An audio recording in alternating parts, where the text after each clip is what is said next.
শ্যামা কখনো শ্বেত, কখনো পীত, কখনো নীল লোহিত রে।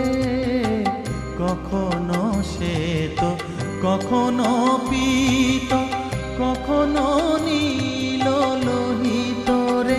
মায়ের সে ভাব কেমনে বুঝিতে না পারি, সে ভাব কেমনে বুঝিতে না পারি। ভাবিতে জন্ম গেল রে শ্যামা, মা কি আমার কালো